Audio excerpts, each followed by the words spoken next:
So today we'll start the other part of immunity. एक second half कह ले या एक डिफरेंट डिवीजन है इम्यूनिटी की, क्योंकि कल हमने जो देखा था वो एक सिंपल सिंपल स्ट्रेट वे चीजें थी. आज वाली चीजें जरा कॉम्प्लिकेटेड है. First of all, what is immunity? कोई मुझे बताना चाहेगा? Anyone? Can anyone of you tell me what is immunity? Protective body response to any microorganism. Self defence. Simple. The defence of the body. बेशक उसमें inflammation भी आती है, लेकिन हम कह सकते हैं कि जी यस, इन्वेडिंग माइक्रो ऑर्गेनिज्म का वर्ड भी ऐड आप कर सकते हैं. इम्यूनिटी की बेटा दो आर्म्स होती हैं. कौन मुझे बताएगा कौन कौन सी आर्म्स हैं इम्यूनिटी की? इस तरह से हमने एक टेबल बना लिया. who who of you will tell me कि कितनी टाइप्स हैं बेटे इम्यूनिटी की? जी. Active immunity, passive immunity, very good. innate or acquired. Okay, first of all very good, very good. हम इसको डिवाइड करते हैं दो आर्म्स में, ह्यूमोरल एंड सेल मीडिएटेड.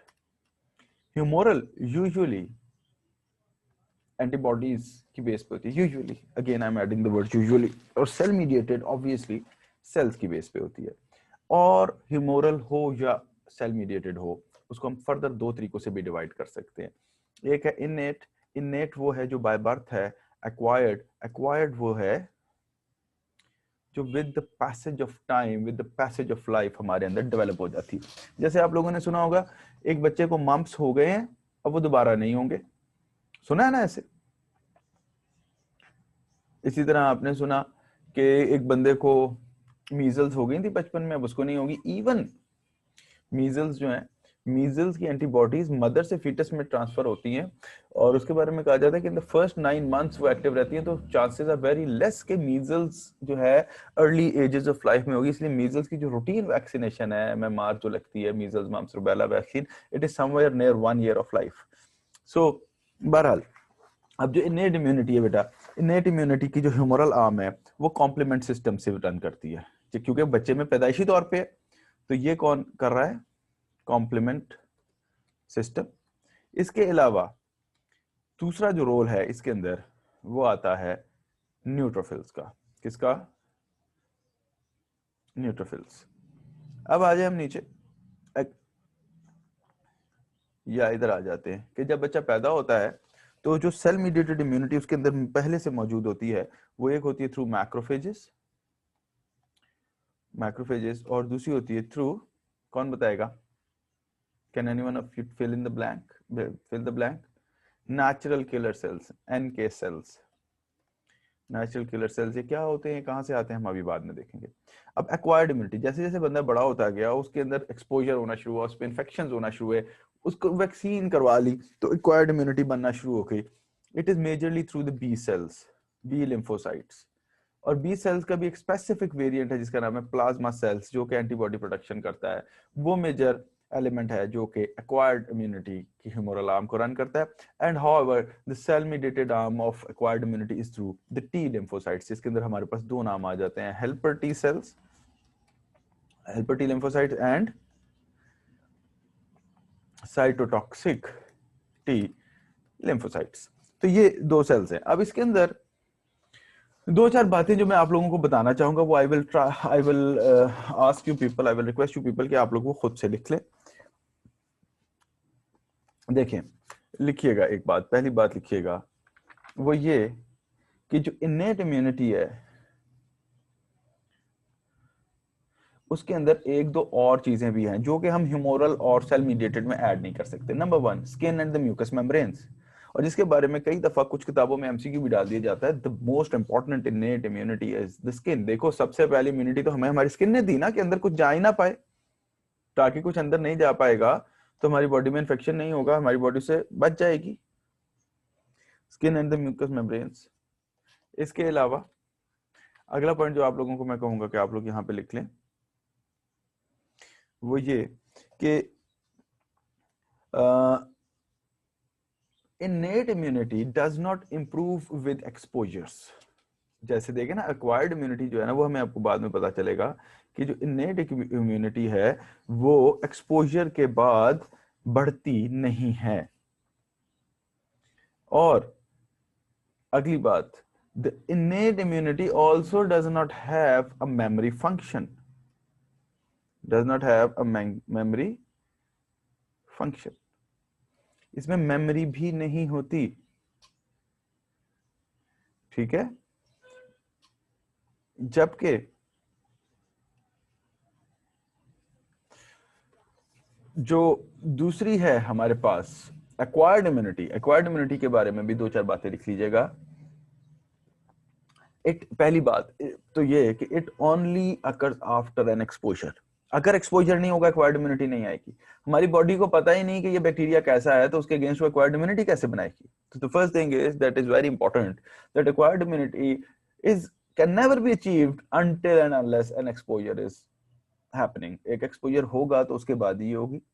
दूसरी बात, यानी कि acquired immunity is dependent upon exposure, exposure to the specific pathogen जिसके अगेंस्ट हमारी बॉडी इम्यूनिटी बिल्ड करना चाहेगी। दूसरी बात, acquired immunity becomes more and more good, या you कह ले improve after repeated exposures.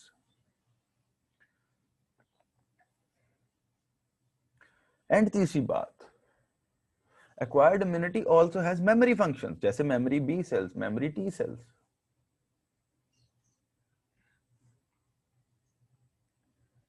Now, यहां तक बात समझ आ गई आप लोगों को?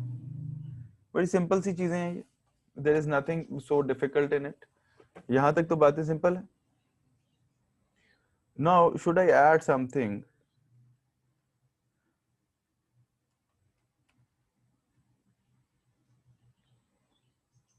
Should I add something? अब ये जो acquired immunity है, आप लोगों में से अभी मैंने आपसे पूछा कि इम्यूनिटी की क्या टाइप्स हैं या क्या नाम है, आप में से किसी एक ने जवाब दिया गालबन अभी कि एक्टिव एंड पैसिव इम्यूनिटी, बोला है ना आप लोगों ने? Yes, sir. यस, वशमा ने बोला, yes, very good.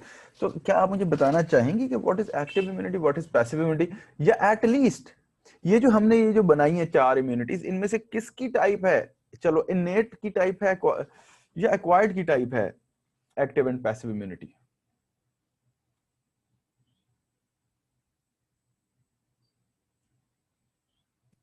Sir acquired की है। Very good. Yeah. So yes, very good, good answer. Let us continue. यहां पे मैं आप लोगों को एक और बात बताता हूं कि acquired immunity can be of two types. In type से हटके, ये तो है ना डिपेंडिंग कि उसने किस तरह से फाइट करना है, can be of two types. अब वो है एक्टिव एंड पैसिव। पहली active. Now what is active immunity? अब आप लोगों में से कोई मुझे बताना चाहेगा? If I will love to listen and answer, what is So active that is developed after birth. Active immunity is developed after birth. Okay, and passive? मतलब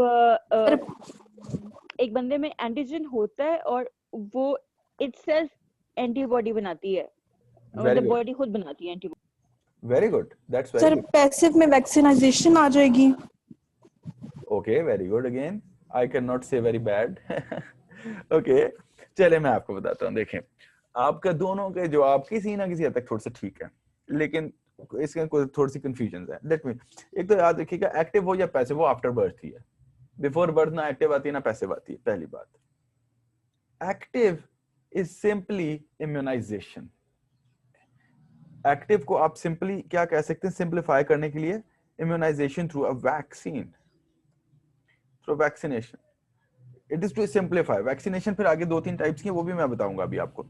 एक्टिव इम्यूनिटी हमने क्या किया, वैक्सीनेशन। इसमें होता क्या है, usually N antigen is injected in the case of vaccine which causes antibody production. तो क्या हुआ, एक एंटीजन प्रोड्यूस हुई जिसकी वजह से क्या हो गया, एंटीबॉडी प्रोड्यूस हो गई।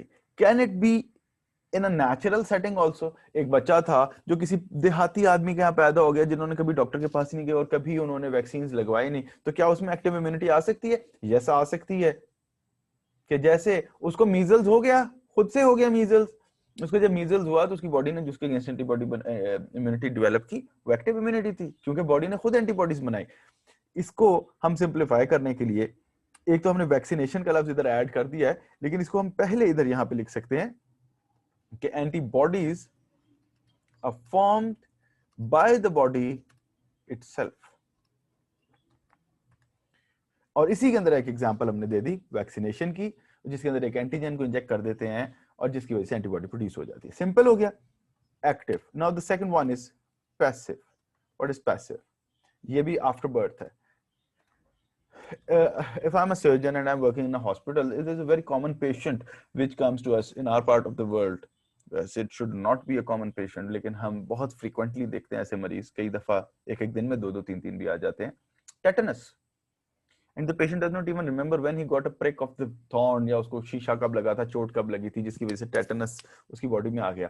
And now the patient is having a locked jaw, specific facial grimace और muscle stiff है, respiratory depression में जा रहा है क्योंकि muscles tight होती जा रही हैं उसकी, even fits की भी एपिसोड हो गई हैं। tetanus के फीचर्स में आया हमारे पास पेशेंट, राइसस sardonicus है उसको। अब मैं उसको tetanus की वैक्सीन कराऊं, एक्टिव या passive? Answer, now patient is presenting you with a full bloom disease of tetanus. Should I go for active immunization or passive immunization? Passive immunization. Why? क्योंकि sir body में अगर उसकी body ने antibodies बनानी होती tetanus toxoid के against या tetanus के अगेंस्ट, तो अब तक बना चुकी होती, फिर वो डिजीज में ना होता। तो हमने क्या किया, हमने एक लेबोरेटरी एनिमल में या एक लेबोरेटरी ब्लड सैंपल में, किसी में यूजुअली हॉर्स सीरम यूज होता है इसके लिए, हॉर्स का, उसके अंदर टेटनस लगा दिया, उसके बॉडी ने उस टेटनस के अगेंस्ट एंटीबॉडीज बना ली, फिर उस सीरम में से वो एंटीबॉडीज हमने एक्सट्रैक्ट कर ली, IgG यूजुअली होती है, और वो इंजेक्ट कर दी हमने पेशेंट को डायरेक्टली। तो पैसिव इम्यूनिटी क्या हो गई? Antibodies which are produced in a second host, in another host, are injected directly into the patient's body of the patient। ठीक है, समझ आ गई? तो ये इम्यूनोग्लोबुलिन्स हैं, ये 2-3 बीमारी में, गुलियन बेरी सिंड्रोम, टेटनस में, वैसे इसको हॉर्न बेरी कहते हैं, it is not Guillain. I do not know कि किसी को क्या कंटेक्स्ट है या उसके कितना एक्सपोजर है। बहरहाल G is spoken as horn and the L's are silent, hornberry है, it's not Guillain-Barré। बहरहाल आपको डिफरेंट जगहों पे इसकी डिफरेंट प्रोनाउंसिएशंस मिलेंगी। I do not say that I am correct। Okay, तो अब पैसिव इम्यूनिटी में हमने क्या किया कि एंटीबॉडीज दे दी। अब इन दोनों में एक दो फर्क है।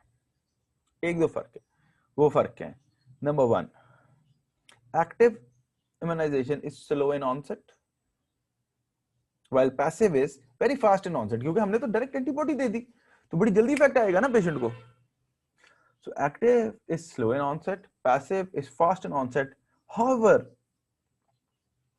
Active provides a long term resistance, passive नहीं करेगी प्रोवाइड। क्यों? क्योंकि पैसिव में तो हमने एंटीबॉडी दी है, उसके बंदे के सेल्स ने दोबारा एंटीबॉडीज नहीं बनाई उस जैसी। सो पैसिव इम्यूनिटी का लाइफ स्पैन भी छोटा है और ये फ्यूचर में भी इम्यूनिटी नहीं प्रोवाइड करती। ऑनसेट अलबत्ता बहुत फास्ट है, क्योंकि फौरन दी और फौरन इफेक्ट आना शुरू हो जाएगा। और एक और चीज, पैसिव इम्यूनिटी के अंदर एक और बड़ी लिमिटेशन है। अभी मैंने आप लोगों को एक वर्ड यूज किया, हॉर्स सीरम या अनदर होस्ट। तो आप लोगों को कोई एक चीज आपके जहन में आनी चाहिए, वो क्या है? एक side effect, hypersensitivity reactions, because the antibodies are processed in a second host. तो मेरी बॉडी उस एंटीबॉडीज वाले सीरम को एक्सेप्ट ना करे, उसके अगेंस्ट एलर्जिक रिएक्शन स्टार्ट हो जाए, एंटीबॉडी के खिलाफ allergic hyper sensitivity reaction start हो जाए, तो मैं क्या करूंगा? इसका मतलब ये है कि जहाँ एक्टिव इम्यूनिटी के कुछ फायदे हैं तो एक आधा नुकसान है, जहाँ पैसिव के एक दो फायदे हैं तो दो तीन नुकसान भी है। तो ये फायदे और नुकसान आपको पता होने चाहिए। ठीक हो गया जी। और कौन कौन सी एग्जांपल्स हैं? एक्टिव की तो बहुत बेतहाशा एग्जांपल्स हैं, पैसिव की दो तीन एग्जांपल्स मैं आपको बता दूं। Tetanus, diphtheria, बोचुलिज्म,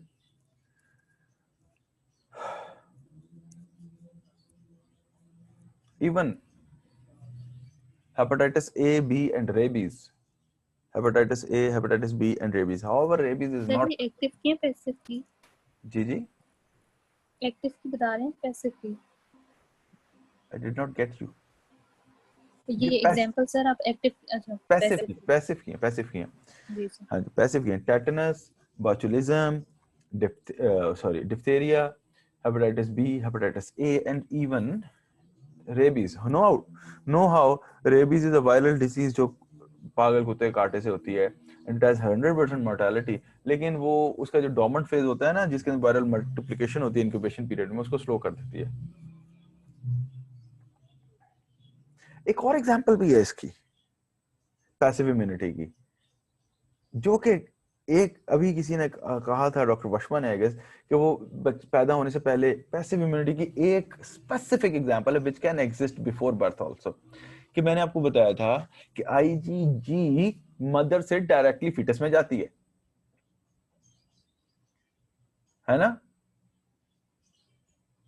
It can be an example of passive immunity because the antibody is directly being given into the blood of the fetus, but the fetus is not in a disease process obviously.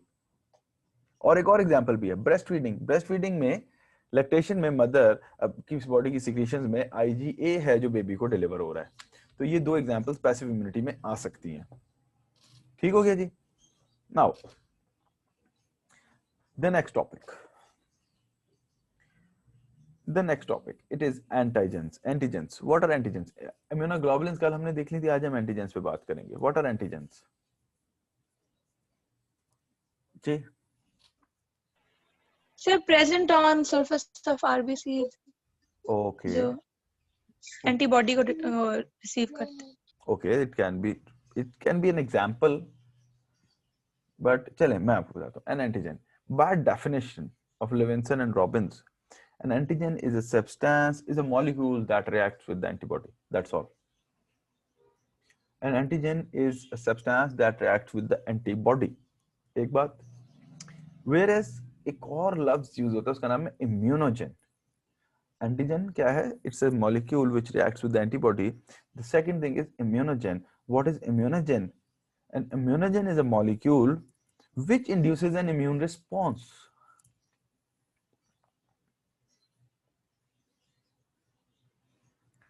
Generally speaking antigens और इम्यूनोजेंस एक ही चीज को बोल देते हैं हम लोग, लेकिन ग्रॉस लेवल पे, बहुत हाई कंसंट्रेटेड लेवल पे अगर हम बड़ी तसल्ली से तफसील में पढ़ें बात को, तो हमें पता चलेगा एंटीजन और इम्यूनोजन एक चीज नहीं है। एंटीजन वो है जो एंटीबॉडी से रिएक्ट करता है, इम्यूनोजन वो है जो इम्यून रिस्पॉन्स को बिल्ड करता है, इंड्यूस करता है। अब इसीलिए हम कह सकते हैं कि in most cases antigens are immunogens, but there are exceptions हैं जिसकी वजह से मैं ये बोल रहा हूँ। सो इधर एक तीसरा वर्ड आता है, उसका नाम है hapten, HAPTEN।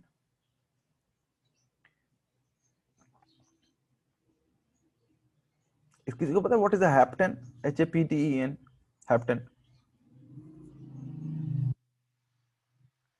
Anyone?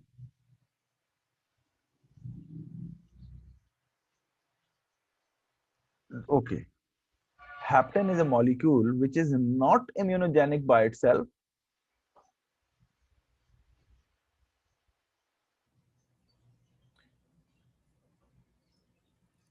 A hapten is a molecule which is not immunogenic by itself, but it can react with an antibody. कोई एग्जांपल आपको पता है इसकी?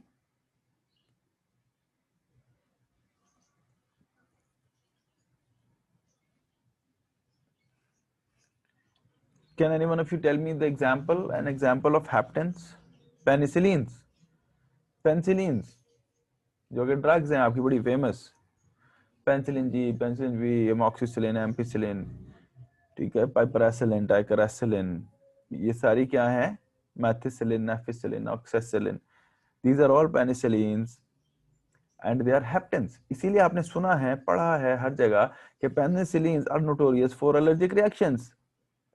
Answer me, ऐसे ही सुना है ना, that penicillins are notorious for allergic reactions. इसीलिए उसका स्किन में लगा के उसको पहले से उसकी सेंसिटिविटी चेक भी करते हैं पेशेंट को. और अगर एक मरीज कहता है कि जी मैं पेनिसिलिन को एलर्जिक हूं, तो उसको आप नहीं देते. यार जवाब तो दो. Are you here? जिंदा सलामत हो? जी सर. Yes, sir. ऐसे ही होता है ना. और अगर वो उसको एलर्जिक है तो उसको एलर्जिक रिएक्शन हो जाएगा ना. बताएं. सर हेप्टेन की समझ नहीं आई बिल्कुल. देखो, हैप्टेन की मैंने डेफिनेशन आपको लिखवाई कि it is a molecule which is not immunogenic but it can react और bind with an antibody. Example में मैंने आपको बोला पेनिसिलिन. अब जब हम एक मरीज को जिसको पेनिसिलिन से एलर्जी है, अगर हम उसको अव्वल तो नहीं देंगे, लेकिन just for example if we say कि अगर उसको लग गई गलती से, तो क्या उसमें एलर्जिक रिएक्शन होगा? Yes, sir. ओके होगा. बट मैंने आपसे कहा कि these haptens are not immunogenic, they only bind with the antibody. Then how can an allergic reaction or an immunogenic reaction start even? सवाल समझ आया मेरा? माशाल्लाह इतने सारे ज़हीन लोग बैठे हुए हैं. Did you get my question? I said a hapten is not immunogenic. Yes, but it can react with an antibody. But in examples, when we see penicillin is an example, if we give the patient who is allergic to penicillin, an immunogenic reaction or an allergic reaction is mediated. But we just said a hapten cannot induce an immunogenic reaction. समझ आया? सवाल बन गया ना? Yes, sir. So now here comes the answer. A hapten अगर तो वो अकेला चला जाए ब्लड में, तो वो एंटीबॉडी से रिएक्ट करेगा. बात ठीक हो गई. ब्लड में कुछ प्लाज्मा प्रोटीन्स होती हैं जिसके साथ हैप्टेन बाइंड करने की एबिलिटी रखता है, जो उसके कैरियर प्रोटीन्स है. If the hapten binds to a carrier protein, it becomes immunogenic also. ठीक है? फिर एक दफा फिर बता दें If कि अगर अकेला हो तो एंटी इम्यूनोजेनिक नहीं होता, और अगर वो कैरियर प्रोटीन के साथ एक के साथ अटैच हो जाए, तो वो क्या हो जाता है? इम्यूनोजेनिक हो जाता है. और जब वो फिर एंटीबॉडी से बाइंड करता है ना, तो फिर वो बी सेल के थ्रू काम उठवा देता है, क्योंकि बी सेल्स की सरफेस पे एंटीबॉडीज है ना. बी सेल एक्टिवेट होगा, जो कि और एंटीबॉडीज को एक्टिवेट कर देगा. अल्टीमेटली एंटीबॉडी प्रोडक्शन शुरू हो जाएगी और एंटीजन एंटीबॉडी रिएक्शन स्टार्ट हो जाएगा. सो ये कंसेप्ट लीजिएगा. समझ आ गई बात? ये दो तीन डिफरेंसेस हैं. एंटीजन वो जो एंटीबॉडी से बाइंड करे, इम्यूनोजन वो जो इम्यूनोजेनिक प्रोसेस को इंड्यूस करे, हैप्टेन वो जो इम्यूनोजेनिक नहीं है लेकिन एंटीबॉडी से बाइंड करता है. और हैप्टेन के एग्जांपल तीन है, तीन चार आपको पता होने चाहिए, या दो तो एटलीस्ट पता होने चाहिए. Penicillin and poison ivy, poison oak and poison ivy, ये जंगली पौधे हैं जिनकी वजह से भी एलर्जिक रिएक्शन होता है. और ये इनके जो हैप्टेन्स हैं, ये कैरियर प्रोटीन से बाइंड कर जाते हैं, और फिर जब ये एंटीबॉडी से रिएक्ट करते हैं तो एलर्जिक रिएक्शन इंड्यूस हो सकता है, वरना नहीं होता. और एक और बात, how does the antigen bind to an antibody? By hydrogen bonds and van der Waals forces. दो बॉन्ड्स हैं, दो किस्म की अट्रैक्शन है between the antigen and the antibody. There are no covalent bonds, there are no ionic bonds. ठीक है? Week bonds हैं, वो कौन कौन से हैं?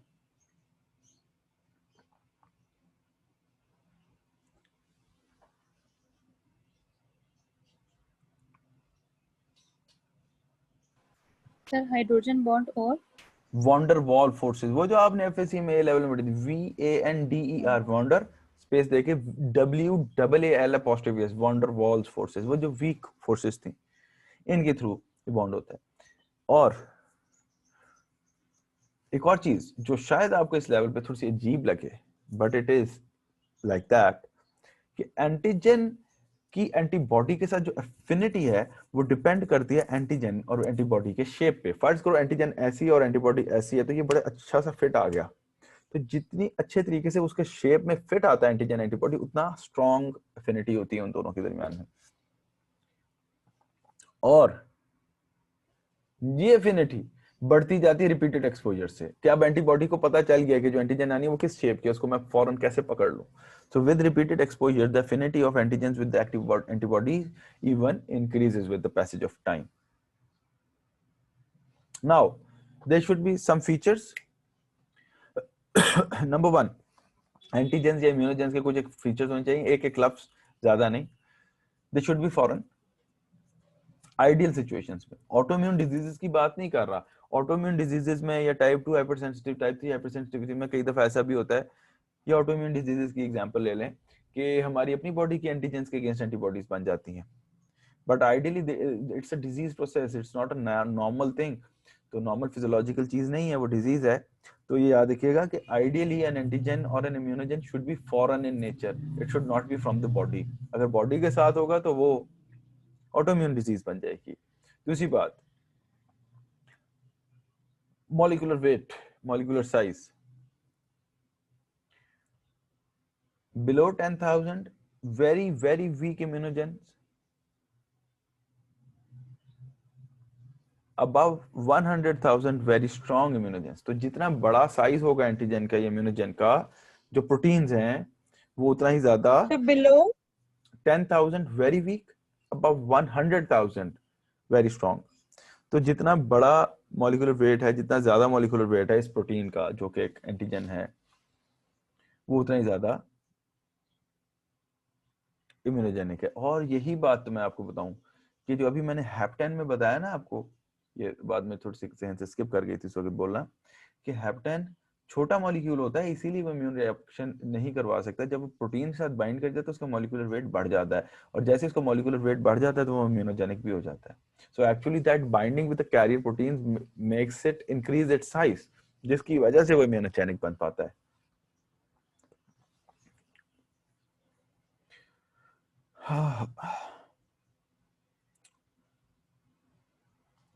And obviously dosage, route, timing,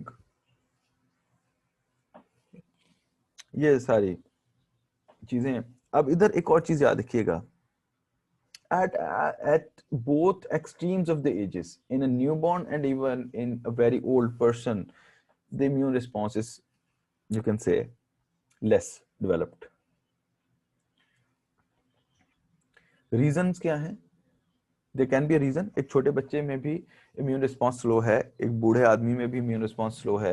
What should be the reasons?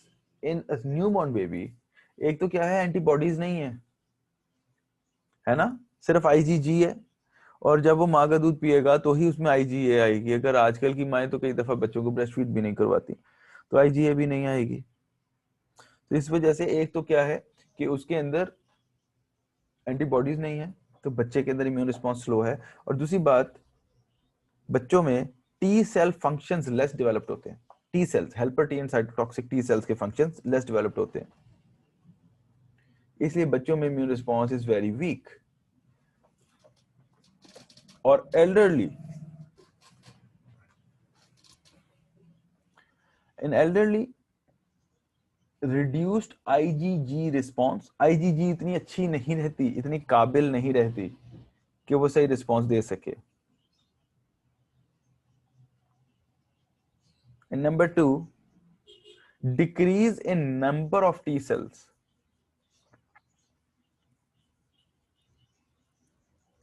बच्चों में भी चीजें वही हैं, एंटीबॉडीज और टी सेल्स, लेकिन उनमें एंटीबॉडीज नहीं है और टी सेल्स के फंक्शन लेस डेवलप्ड हैं. एडल्ट्स में एंटीबॉडीज के फंक्शन लेस डेवलप्ड हैं और टी सेल्स का नंबर कम है, एल्डरली में, बूढ़ों में. तो इस वजह से ये आ गया हमारा immune response, age of the immune response भी कहते हैं इसको. Now we come to another topic, जो कि एक बड़ा मजे का टॉपिक है, जिसको आप पढ़ रहे हैं कि जी टी सेल्स और बी सेल्स के नाम आप पढ़ रहे हैं. तो एक तो ये चीज याद रखिएगा कि दीज आर मोनोन्यूक्लियर सेल्स. आप सुनते हैं ना polymorpho neutrophils, PMN, granulocytes, A granulocytes.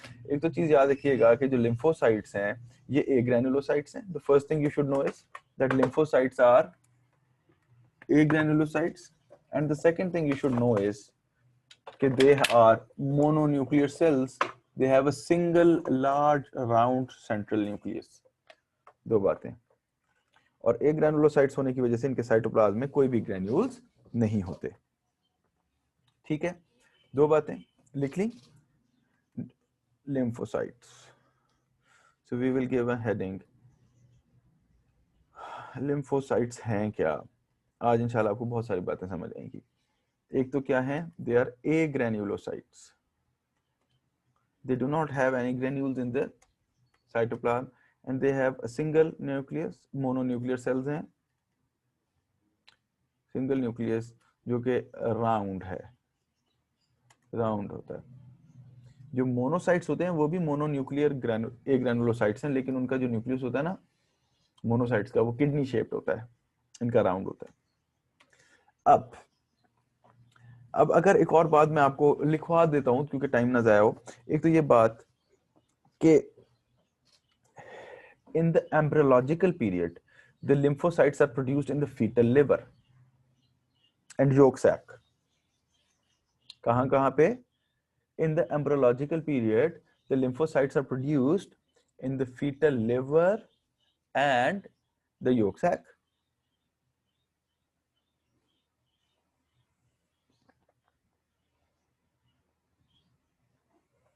and in postnatal life, postnatal क्या, जब बच्चा पैदा हो गया, पैदा होने के बाद हमारी नॉर्मल लाइफ में इनकी प्रोडक्शन साइट जो है वो stem cells in the bone marrow है।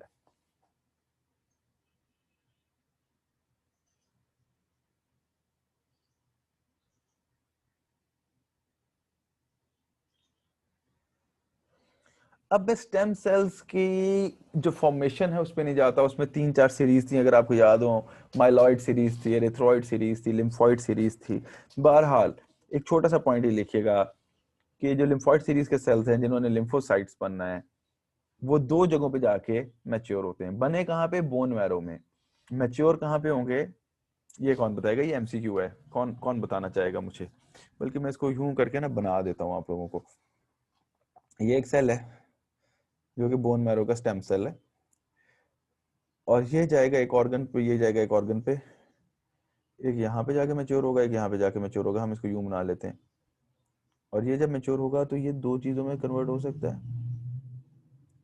Just ignore the size and shape, size and shape को इग्नोर करें, बस ये रिप्रेजेंट हम क्या कर रहे हैं, sales.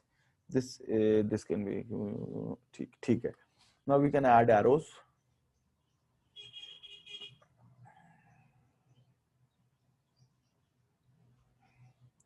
It's just for make you people understand, क्योंकि आप लोगों को इसके अंदर बड़ी कंफ्यूजन्स होती हैं। नो देखें जी, this is the stem cell, और स्टेम सेल कहाँ है बोलिए? In the bone marrow. ठीक है, आधे सेल्स चले जाते हैं 75% 75% of the cells move towards this side. 75% cells lymphocyte series के इधर आ जाते हैं, किस पे? थाइमस पे। कौन सी सरफेस पे? थाइमस पे। This is an MCQ. The maturation of T cells occurs on the, बताइए यार किधर हो? बहुत मुश्किल है चीजें।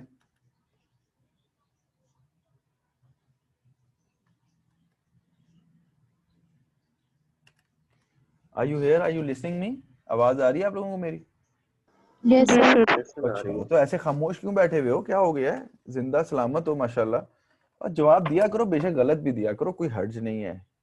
ये सही जवाब देके भी कोई मेडल ऑफ ऑनर नहीं मिलना, और गलत जवाब देके भी कोई अल्लाह रहम करे फांसी की सजा नहीं होनी।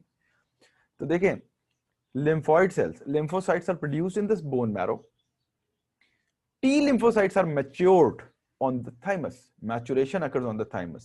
और 75% होते हैं टोटल lymphocytes के T cells, इसलिए वो 25% thymus को चले गए। 25%, इसको आप 3:1 भी कह सकते हैं, 3 उधर 1 इधर। 3:1, 75% एंड 25%। ये कहां पे आ जाएंगे? ये बोन मैरो में ही रहेंगे। कहां पे?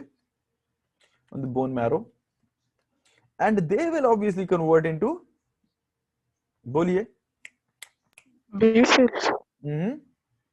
B cells. ठीक है, बी सेल्स। अगर मैं इसको एक थोड़ा सा काम कर दूं, थोड़ा सा ना, एक गलती तो नहीं कह सकते, एक थोड़ी सी चीज मैं उल्टी कर देता हूँ, वो उसके पीछे एक रीजन है, अभी आपको आसान करने के लिए कर रहा हूँ। इसको ऊपर वाले को साइटोटॉक्सिक लिख दें, नीचे वाले को हेल्पर टी लिख देते हैं। वो उसके पीछे एक रीजन है, क्योंकि उसका दरमियान में रिलेशन है दोनों से। अच्छा, अब जब ये हेल्पर टी बन गया और ये साइटोटॉक्सिक टी बन गया, अब ये बड़ी चीज बड़ी गौर से देखनी है आप लोगों ने। जो हेल्पर टी है ये कुछ चीजें प्रोड्यूस करके इंड्यूस, ये कल वाली बात है। हेल्पर टी क्या प्रोड्यूस करेगा जिससे साइटोटॉक्सिक टी बनेगा, बताएं। इंटरल्यूकन 2। Very good. लेकिन अभी मैं इसको भी नहीं बनाता, अब मैं एक और काम करता हूं। मैं चाह रहा हूं कि एक ही सफे के ऊपर ना काफी सारी चीजें आप लोगों को कर दूं यार। नहीं, वो अलग ही करना पड़ेगा, अलग ही करना पड़ेगा, लीव इट, वो मुझे एक अलग ही बनाना पड़ेगा। वेरी गुड अनुष, आपने बिल्कुल सही कहा है। यहाँ पे ये इंटरल्यूकिन 2 प्रोड्यूस करके भी हेल्पर टी साइटोटॉक्सिक टी को इंड्यूस कर सकता है, और हेल्पर टी इंटरल्यूकिन 2 के थ्रू अपने ही जैसे और भी बनवा सकते हैं। और बी सेल को कैसे एक्टिवेट करता था बताएं, you know it, IL-4 and, कल बताया तो है आप लोगों को, IL ओए होए 5। सर IL-5 और 6 के जरिए भी करते हैं। हाँ। मेजरली IL-4 और 5 के थ्रू ये इसको कन्वर्ट किस में कर देगा, ये बी सेल्स को भी प्रोड्यूस करवा देगा। और बी सेल्स कन्वर्ट किस में होते हैं, यहां भी जो हमने सेल बनाया हुआ है, इसका क्या नाम है,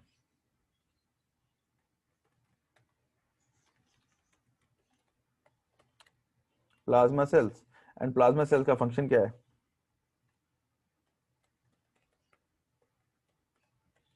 एंटीबॉडी प्रोड्यूस करते हैं। इम्यूनोग्लोबुलिन या एंटीबॉडी प्रोडक्शन। तो ये एक छोटा सा फ्लो चार्ट है, ये फ्लो शीट्स आप लोगों ने संभाल के रखनी है, ये आप लोगों को फायदा देंगी बहुत आसानी से रिवाइज करने के लिए, ठीक है। तो अब इसके अंदर आपको 3-4 सवाल पता चल गए। अब इधर मैं आके एक और चीज बताता हूं, एक और चीज बताता हूं कि आप लोगों ने एक और चीज पढ़ी होगी, CD4 सेल, CD8 सेल्स, है ना, सुना यस है? सर। वो क्या होता है, वो क्या होते हैं, कौन बताना चाहेगा मुझे? सर ये सर ये टी सेल हैं, साइटोटॉक्सिक होते हैं, हेल्पर होते हैं। Very good. और CD8 हेल्पर सेल होता है और CD4 साइटोटॉक्सिक होता है। हाँ, CD4 हेल्पर होता उल्टा है, पढ़ दिया शायद। CD8 टॉक्सिक होता है। शाबाश, I am listening to you always, ये ना समझिएगा कि मैं आपकी बात सुन नहीं रहा, ठीक है। चलें, शाबाश, ये हो गई बात, बिल्कुल सही कहा आपने, ऐसा ही होता है। अब मैं ना इसको एक सिंपल तरीके से थोड़ा सा, जिसे कह सकते हैं ना कि फर्दर एलैबोरेट करने की कोशिश करता हूँ कि हेल्पर टी सेल्स का कैसे लिंक है और ये किस तरह से बनते हैं। इसको भी फिर एक और फिगर में ही हम ले आते हैं। इसके अंदर भी मैं ना उसी तरह से कुछ एक फिगर, कुछ एक गोल दायरा बना दूंगा छोटे, ओ सॉरी, ये क्या बन गया, ये जो पहला सेल है ये बोन मैरो का स्टेम सेल है, उधर से एक सेल निकलता है, ये सीक्वेंस आपको थोड़ा सा पता होना चाहिए, फिर उससे दूसरा निकलता है, ठीक है, फिर ये 2 में डिवाइड करता है,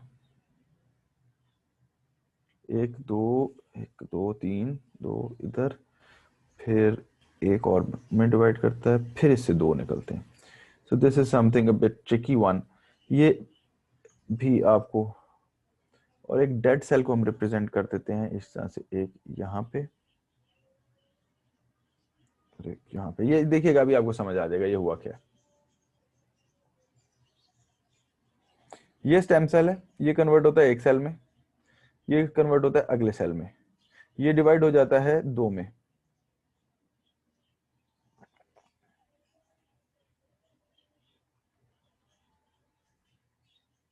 वैसे इतनी डिटेल बता रहा हूं आप लोगों को, पता नहीं आप लोग याद भी रखेंगे कभी जिंदगी में कि नहीं।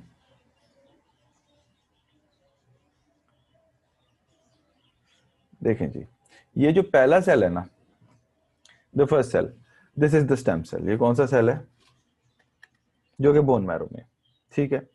स्टेम सेल के बाद थाइमस में जब ये सेल आ जाते हैं, अब ये कहां आ गया, थाइमस में, ये जो दूसरे नंबर वाला सेल है ये कहां पे पहुंच गया, इससे आगे एक लाइन डाल दें आपको, स्टेम सेल से निकल के अब ये पहुंच गया थाइमस में। थाइमस में जो सेल पहुंचता है वो 3 चीजें होती हैं, एक होता है टी सेल रिसेप्टर, एक होता है CD4 आर्म और एक होता है CD8 arm. T cell receptor helper T cell और साइटोटॉक्सिक टी सेल में सेम है। तो ये जो सेल है इसको मैं कैप्स लॉक ऑन कर लेता हूं, ये CD4 नेगेटिव है, CD8 भी इसमें नहीं है और टी सेल रिसेप्टर भी इसमें नहीं है। ये भी आपको समझ आ जाएगा कि क्या है। इसे डबल नेगेटिव सेल भी कहते हैं। ये with the passage of time convert होता है एक नए किस्म के सेल में, जो कि CD4 पॉजिटिव होता है, CD8 पॉजिटिव होता है, ओहो, एंड TCR भी ये पॉजिटिव हो जाता है। उसके बाद अच्छा, जो टी सेल रिसेप्टर है ना, एक चीज मेरी बात गौर से सुने, यहां पे मैं एक कोड बना के देता हूं। जो टी सेल रिसेप्टर है, the TCR binds with what, शाबाश, मुझे आपसे सवाल है, ये बाइंड्स विद व्हाट। मैं आपसे एक बात पूछ रहा हूं कि टी सेल रिसेप्टर जो होता है, जो हेल्पर टी या साइटोटॉक्सिक टी सेल्स के पास होता है, वो किसके साथ बाइंड करता है?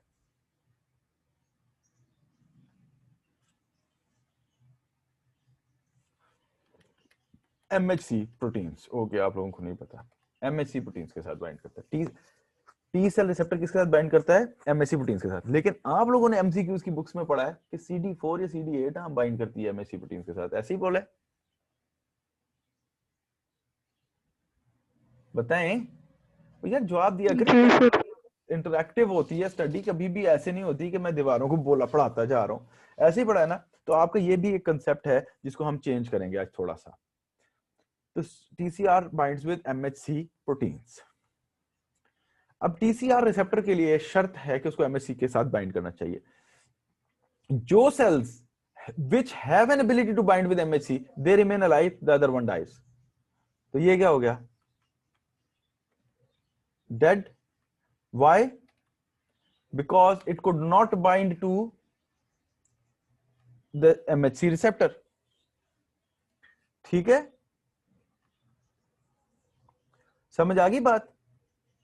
जो बाइंड नहीं कर सकेगा वो डेड हो जाएगा, जो दूसरा होंगे, जो सही रहेंगे, जो बाइंड कर सकते होंगे, वो अलाइव रहेंगे, और उनको हम क्या लेबल कर देते हैं अगेन, वो CD4 पॉजिटिव भी होंगे, CD8 पॉजिटिव भी होंगे और टी सेल रिसेप्टर पॉजिटिव भी होंगे।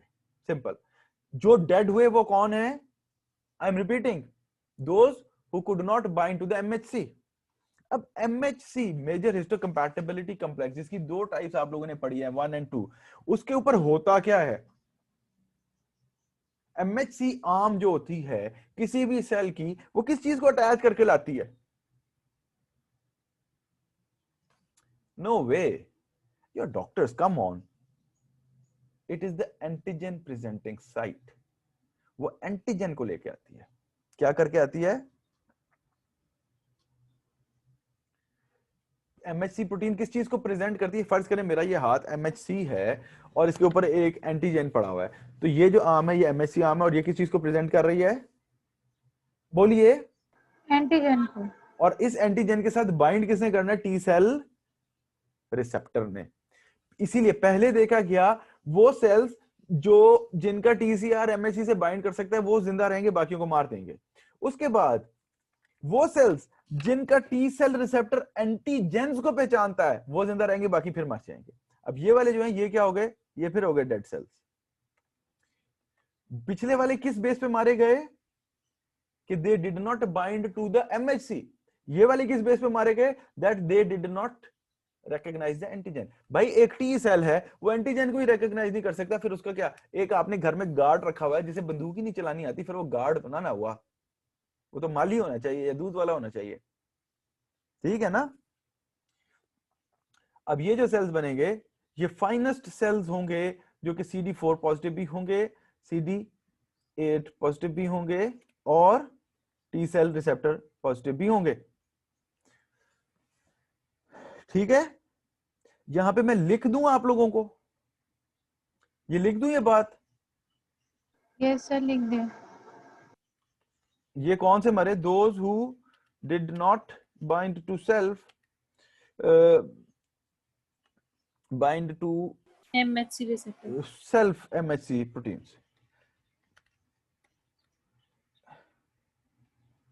सेल्फ इन ओरिजिन होते हैं वैसे। ये सेल्फ वाले क्यों? क्योंकि वो पहले वो जो अपना कोशिश करेगा पहचानने की, अपने ऊपर ही ट्राई करेगा ना, बाद में बाहर निकलेगा। और ये वाले कौन से हैं? these those cells die, those who do not which do not Recognize the antigen. self का वर्ड ऐड कर देंगे हम, एंटीजेंस। ओके, ये भी मर जाएंगे। ये जो पहचान पाएंगे एमएससी को, जो एंटीजन से बाइंड करेंगे, वो इधर आ गए। अब ये फाइनेस्ट आर्म बन गई हमारे पास। इसके अंदर से अब इनको फिर हम डिवाइड करेंगे दो में। वो जो बाइंड करेंगे MHC2 के साथ, जो किसको बाइंड करेंगे MHC2 के साथ, वो कुछ और बन जाएंगे। और वो जो MHC1 के साथ बाइंड करने की एबिलिटी रखते हैं, वो कुछ और बन जाएंगे। जो MHC1 के साथ बाइंड करेंगे, शाबाश, वो क्या बनेंगे? शाबाश सर ये साइटोटॉक्सिक CD8 साइटोटॉक्सिक बन जाएंगे। और इसके अंदर दो चीजें पॉजिटिव होंगी, CD4 नेगेटिव होगा, CD8 पॉजिटिव होगा और TCR भी पॉजिटिव होगा। और ये जो बन जाएगा, ये कौन सा बनेगा? जो MHC2 के साथ बाइंड करना था, CD4 पॉजिटिव हेल्पर T।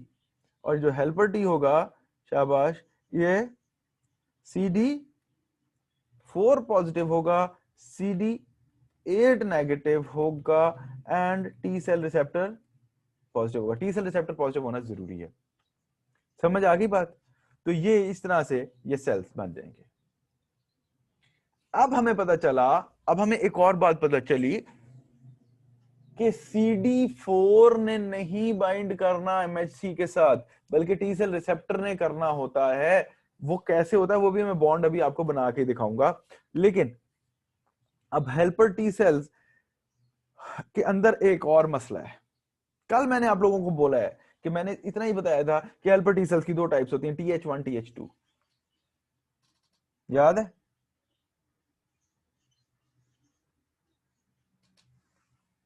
याद करें। Yes sir. सो अब मुसीबत ये आ गई कि हमने CD4 लिम्फोसाइट्स को भी फर्दर थोड़ा सा देखना है। अब एक और इस तरह का फ्लो शीट मैं बनाऊंगा, वो उसका कलर डिफरेंट कर लेते हैं आप लोगों को समझाने के लिए, ताकि आप लोग क्लियर हो जाएं। इसको मैं मूव कर देता हूं यहां से। ओके,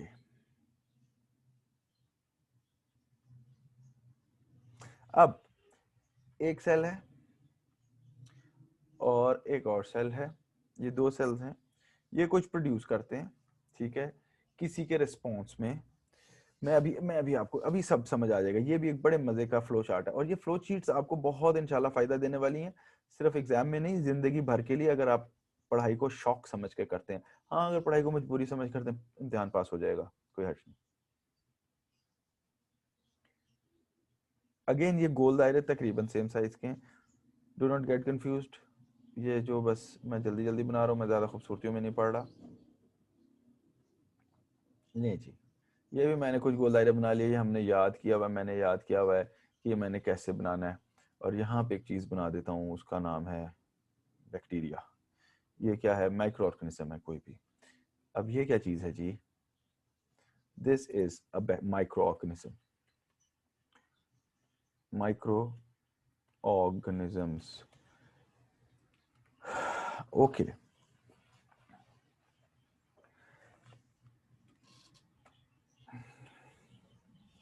माइक्रो ऑर्गेनिजम्स दो किस्म के सेल्स को एक्टिवेट करते हैं, और इसमें एक बहुत मजे की बात आज आपको पता चलेगी अगर आपका इंटरेस्ट है इस चीजों में। एक ये सेल है, एक ये सेल है, और ये दोनों सेल्स कुछ प्रोड्यूस करते हैं जिसकी वजह से हेल्पर टी सेल बनता है, वरना हेल्पर टी सेल खाम खा नहीं बनता। फिर हेल्पर टी सेल के ऊपर दो किस्म के पाथवेज काम करते हैं, एक तरफ एक बन जाता है, एक तरफ दूसरा बन जाता है, और ये भी फिर दो तरह के काम कर सकता है, वो भी हम देखते हैं कैसे करेगा। और ये एक काम करता है कि ओह सॉरी, कि ये यहाँ पे एक्ट करेगा यहाँ पे, और ये कन्वर्ट कर देगा इसको यूं, ऐसे। अब ये सेल्स कौन कौन से हैं, अब मैं इसमें नाम लिखूंगा। This is a macrophage. होता क्या है?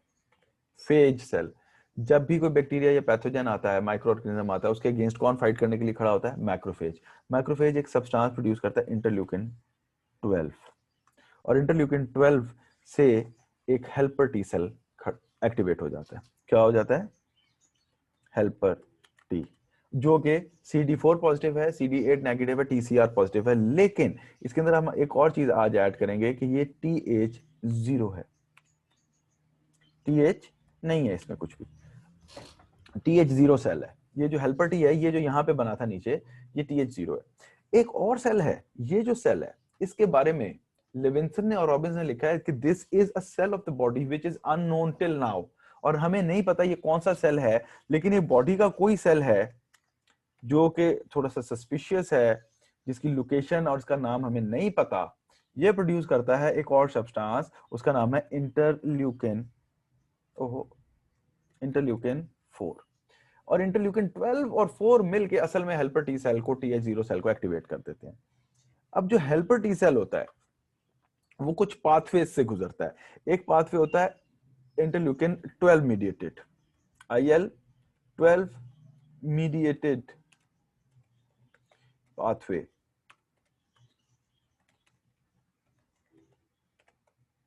उसमें जब ये सेल जाता है तो ये हेल्पर टी रहता है, लेकिन ये क्या बन जाता है? TH1 cell. ये क्या बन जाता है? TH1। और एक और पाथवे है जो कि है interleukin 4 mediated pathway, IL-4 mediated pathway, जो कि इस सेल को, TH0 वाले को कन्वर्ट कर देता है एक और टाइप के TH सेल में, जिसे कहते हैं TH2 सेल।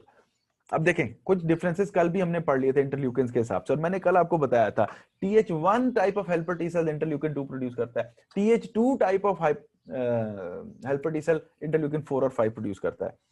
अच्छा, ये यहां पे एक चीज प्रोड्यूस करेगा जिसका नाम है इंटरफेरॉन गैमा। और इंटरफेरॉन गैमा किसको एक्टिवेट करेगा? बोले।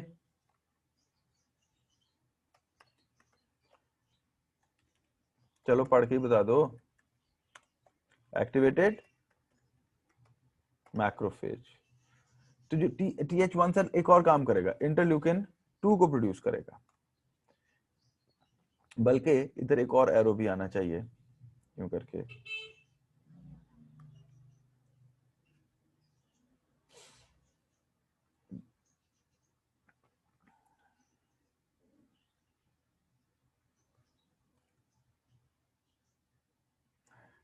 यहाँ पे भी इंटरल्यूकिन 2 पाथवे है, इसके थ्रू ये एक्टिवेट कर देगा मजीद हेल्पर टीज को।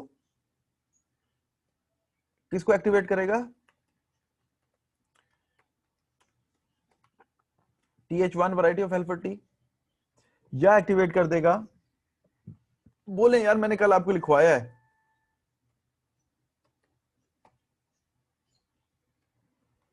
कोई हाल नहीं है, एक्टिवेट कर देता है साइटोटॉक्सिक टी सेल्स को। और ये जो TH2 सेल है ये एक अपनी काम करता है, ये इंटरल्यूकिन 4 प्रोड्यूस करता है, और क्या प्रोड्यूस करता है? इंटरल्यूकिन 5। और ये क्या करेगा? शाबाश, ये भी मैंने आपको बताया था, ये बी लिम्फोसाइट्स को, ये बी सेल को कन्वर्ट कर देता है किसमें? बोलिए। प्लाज्मा सेल में। हाँ ना, प्लाज्मा सेल में। तो एक्चुअली ये जो हेल्पर टी सेल है ये इतना जबरदस्त किस्म का सेल है कि इसने सारा कुछ एक्टिवेट कर दिया है। ये जो आम चल रही है, जो प्लाज्मा सेल और बी सेल वाली है, ये ह्यूमोरल इम्यूनिटी है, एंटीबॉडी मीडिएटेड इम्यूनिटी है। और ये जो सारे सेल्स हैं ये क्या हैं? बोले। फिर सेलुलर इम्यूनिटी है। ये साइटोटॉक्सिक सॉर्ट ऑफ इम्यूनिटी में काम करेंगे। अब इधर एक 5 मिनट का ब्रेक लें, फिर आगे चलते हैं। ओके नाउ, जो अब आखिरी जो टॉपिक है ना इस एरिया का, उसके बाद हम हाइपर सेंसिटिविटी रिएक्शंस करते हैं। उसके अंदर मैं अब आपको दिखा देता हूँ, समझा देता हूँ कि ये सेल इंटरेक्ट कैसे करते हैं। ये जो मैं आपको टी सेल रिसेप्टर की बात कर रहा हूँ, CD4 की बात कर रहा हूँ, ये एक्चुअली होता क्या है और ये कैसे होता है। अब हम 2 सेल्स बनाएंगे, बल्कि 4 सेल्स बनाएंगे actually. Just a second, the table is uneven. Okay, 4 cells बनाएंगे। ये जो पहला सेल है ना, this is an antigen presenting cell, जो कि यूजुअली मैक्रोफेज होता है। ये क्या है? It is an antigen presenting cell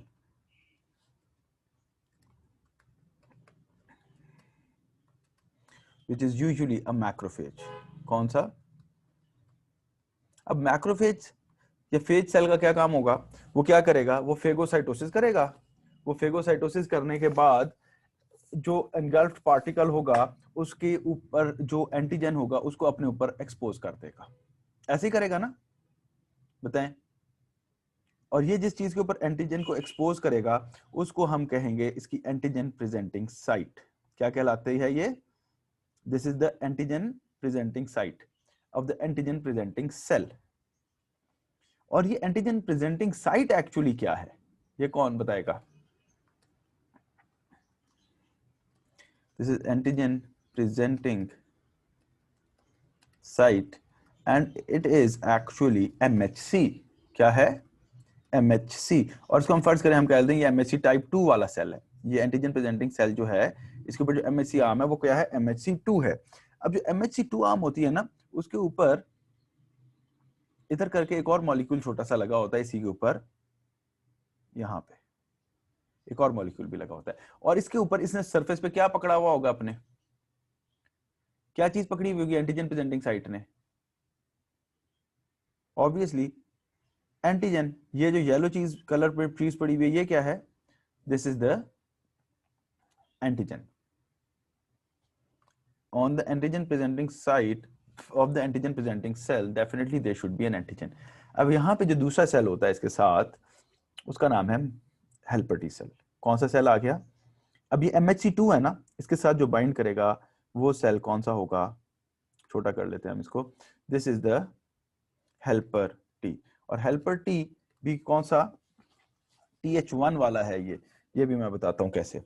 अब ये हेल्पर टी है। हेल्पर टी के ऊपर क्या चीज थी? दो चीजें हमने बताई थी, एक था टी सेल रिसेप्टर। तो एक्चुअली देखे MHC2 के साथ कौन बाइंड कर रहा है?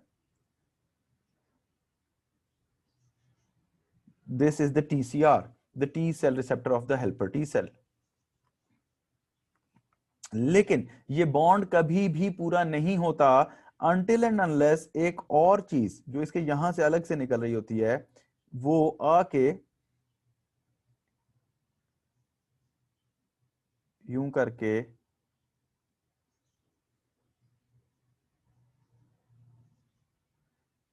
इस प्रोटीन के साथ ना बाइंड करे, और ये जो अलग से आर्म ये जो निकल रही है जो इस ग्रीन वाली प्रोटीन के साथ बाइंड करी, इसका कौन मुझे नाम बताएगा? बोलिए। This is actually the CD4 protein. तो देखें, तो देखिए कि हुआ क्या कि MHC2 के साथ CD4 positive helper T cell bind कर गया। अगर तो ये सेल है TH1, अब इसके अंदर मैं कहता हूं if this cell is TH1 तो क्या करेगा? If this cell is if it is TH2 तो ये क्या करेगा? अगर ये TH1 है, बताएं क्या करना चाहिए इसको? ये क्या प्रोड्यूस करेगा? इंटरल्यूकिन 2। और इंटरल्यूकिन 2 क्या करेगा? इन रिटर्न अपने ही जैसे मजीद सेल्स को एक्टिवेट कर देगा। क्या कर देगा? किसको एक्टिवेट कर देगा? Interleukin 2 activates more helper T against this specific antigen. या ये इंटरल्यूकिन 2 एक और काम क्या करेगा? शाबाश बताइए। It will activate cytotoxic T sales. Cytotoxic T sales भी क्योंकि IL-2 रिसेप्टर उसके ऊपर भी है। अब फर्ज करें यहां पे एक और हम सेल बना लेते हैं जिसको हम नाम दे देते हैं साइटोटॉक्सिक टी। एक और सेल पड़ा हुआ है, ओहो सॉरी थोड़ी पतला बन गया। यहां पे एक और सेल है, this is the cytotoxic T cell. ठीक है, अगर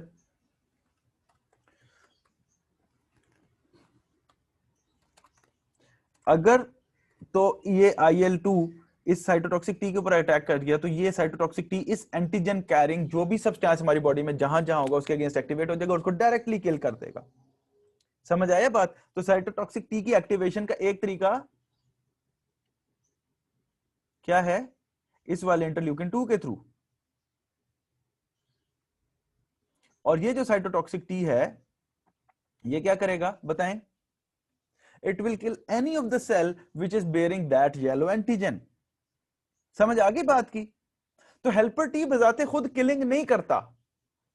और अगर दूसरा सिनेरियो जो हमने कहा था कि अगर वो सेल क्या है, TH2 है, अगर ये सेल TH2 है तो ये क्या करेगा? इसको हम जरा यूं बना लेते हैं। तो ये क्या प्रोड्यूस करेगा बताएं? थोड़ा सा क्रॉस हो गया, do not confuse it. It will produce interleukin 4 and interleukin 5, जो कि एक्टिवेट कर देगा या कन्वर्ट कर देगा B cell to plasma cell. तो प्रोड्यूस क्या हो जाएंगी?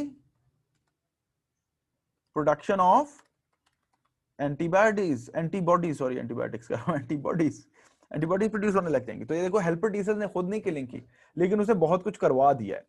अब ये तो हो गया साइटोटॉक्सिक टी का रोल। अब इसका मतलब क्या हुआ कि अगर हेल्पर टी ना हो तो साइटोटॉक्सिक टी काम नहीं करेगा, यही बनता ना मतलब।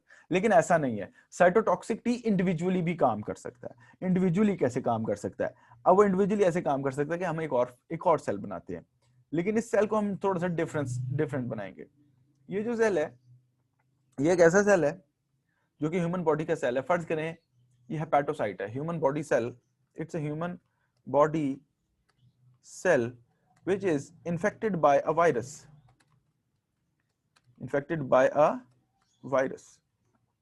और आप लोगों को ये बात पता है कि वायरस जो होता है वो इंट्रासेलुलर इन्फेक्शन करता है। तो हम यहां पे एक वायरस भी बना देते हैं, यहां पे एक वायरस आया हुआ है।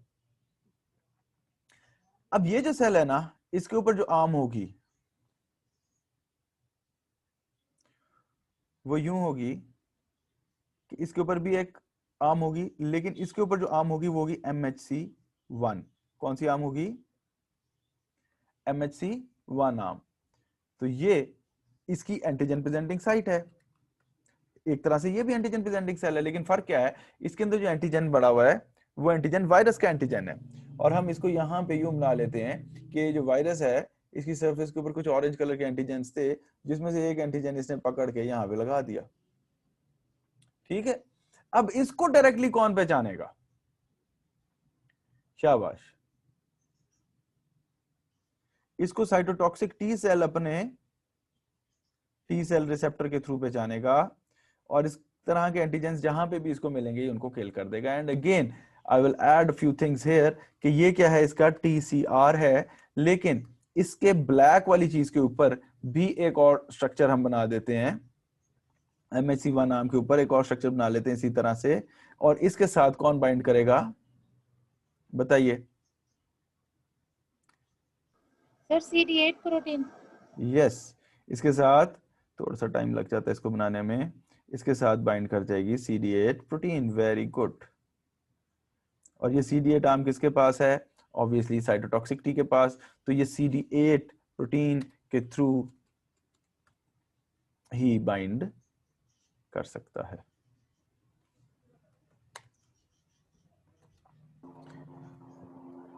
So this is the whole mechanism by which this all functions. इसके अलावा और भी बॉन्ड्स होते हैं, जैसे मैक्रोफेजेस पे B7 प्रोटीन होता है, उसके साथ CD28 of the helper T bind करता है, लेकिन अगेन वो they are beyond your requirements. तो ये सारी चीजें हैं जो यहाँ पे काम करेंगे। आई होप अब आपको ये समझ आ गया होगा कि इम्यूनिटी में सारी गेम चल क्या रही है। यहाँ तक किसी का कोई क्वेश्चन है प्लीज मुझसे पूछ लें, ताकि मैं आगे चलूं। मैं 10-15 मिनट में अब आपको हाइपर सेंसिटिविटी रिएक्शंस भी करवाऊं ताकि हमारा काम खत्म हो आज का।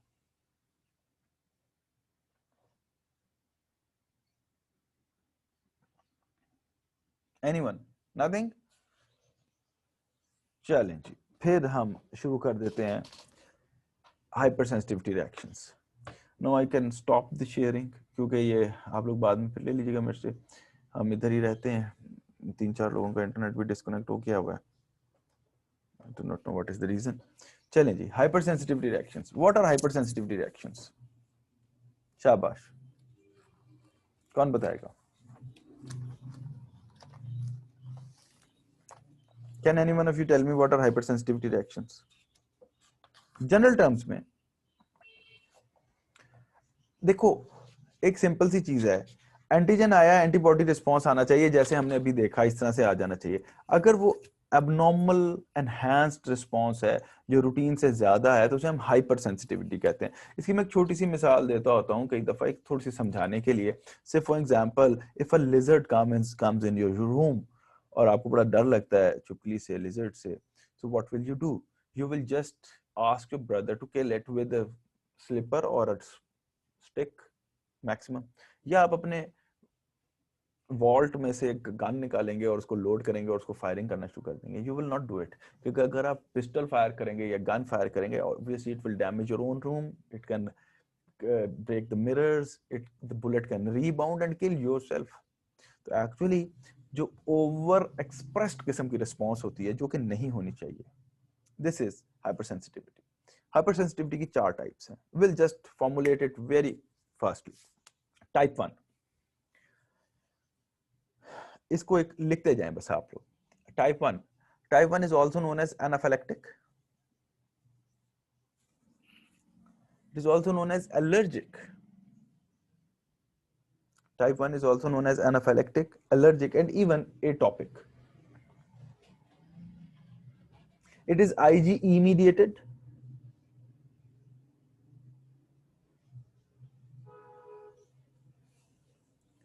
और लिखिएगा, इसको बनाने की जरूरत नहीं है, मैं बनाऊंगा, कोई फायदा नहीं, टाइम जाया होगा। The free antigen binds with IgE, which is present on mast cells number 1 and basophils number 2. मतलब मेजरली किस पे पड़े हुए हैं? IgE मास्ट सेल्स में, और दूसरे नंबर कहां पड़े हुए हैं? बेसोफिल्स पे। बेसिकली बेसोफिल्स जो ब्लड में है उन्हीं का डेरिवेटिव है मास्ट सेल्स जो कि टिश्यूज में है। B cell derivative in the tissues is known as mast cells. और जब ये इसके साथ अटैच हो जाएगा तो मास्ट सेल्स कुछ मीडिएटर्स रिलीज करेंगे, और वो जो मीडिएटर्स होंगे वो इतने ज्यादा होंगे कि एक एलर्जिक रिएक्शन प्रोड्यूस हो जाएगा। ठीक है, इट इज वेरी सिंपल। अब इसके अंदर कौन सी ऐसी बातें हैं जो आप लोगों की हेल्पिंग बुक्स में से फर्स्ट एड में या बीआरएस में या ये जो छोटी किताबें इनमें नहीं लिखी हुई, वो मैं आपको बता देता हूँ। नंबर 1, जो रिएक्शन होता है टाइप 1 हाइपरसेंसिटिविटी, उसके अंदर 2 फेजेस होते हैं। There are 2 phases, initial phase and a late phase. Initial phase and a late phase. Initial phase 5 to 30 minutes का है,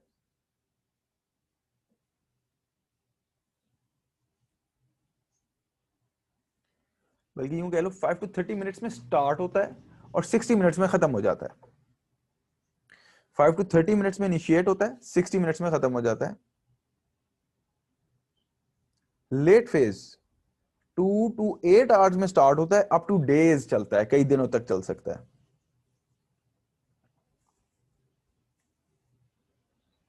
इनिशियल फेज में लेट फेज कब स्टार्ट होता है और कब खत्म होता है? 2 to 8 आवर्स में स्टार्ट होता है, up two days it continues. होता क्या है? होता दोनों में तकरीबन सेम चीजें हैं। जैसे इनिशियल फेज में क्या होगा? वेजोडाइलेशन होगी, वास्कुलर लीकेज होगी, स्मूथ मसल कंट्रैक्शन होगी। दूसरे में भी वही चीजें होती हैं लेकिन मोर इंटेंस हो जाती हैं। लेट फेज में भी वही चीजें होंगी लेकिन इंटेंस हो जाती हैं। और एक और चीज याद रखिएगा कि लेट फेज में infiltration of tissues with eosinophils होती है, बाय इओसिनोफिल्स। टिश्यूज इनफिल्ट्रेट होने लग जाते हैं बाय इओसिनोफिल्स।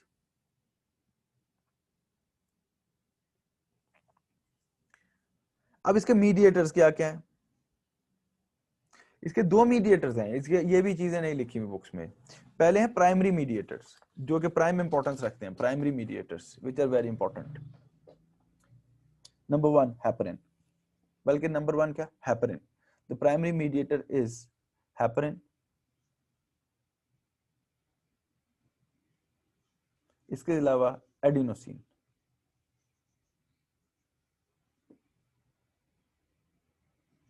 और जो सर सेकंड दूसरा मीडिएटर कौन सा बोला? Adenosine, ADENOSINE।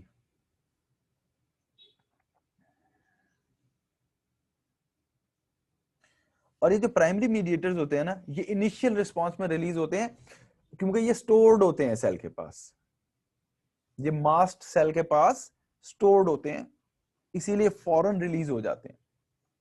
और जो सेकेंडरी मीडिएटर्स हैं वो आफ्टर सम टाइम रिलीज होते हैं क्योंकि वो उनकी प्रोसेसिंग होती है। और उनमें कौन कौन से हैं? एराकिडोनिक एसिड पाथवे के तमाम प्रोडक्ट्स, वो कौन से थे? ल्यूकोट्राइन्स, लाइपोक्सिन्स, एराकिडोनिक एसिड के जो जितने भी थे, ल्यूकोट्राइन्स, लाइपोक्सिन्स, प्रोस्टाग्लैंडिन्स, प्रोस्टासाइक्लिन, वो तमाम। इसके अलावा साइटोकाइंस, साइटोकाइंस में TNF, IL-1, IL-4, 5 and 6।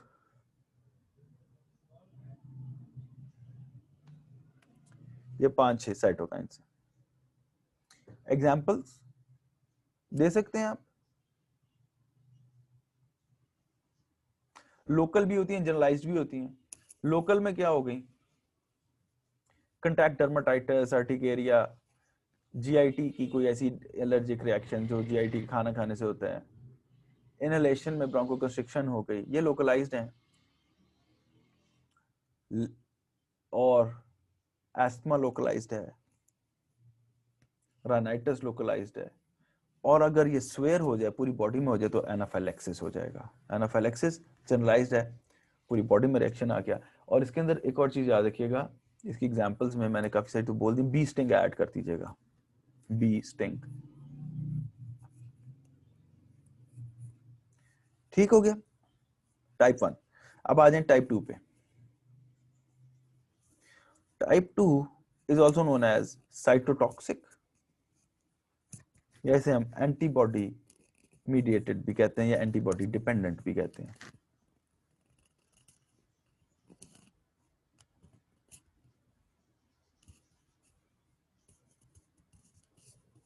ये एक जुमला में बोलूंगा, ये आपने पूरा लिखना है। mediated by IgM and IgG, mediated by IgM and IgG, which are directed against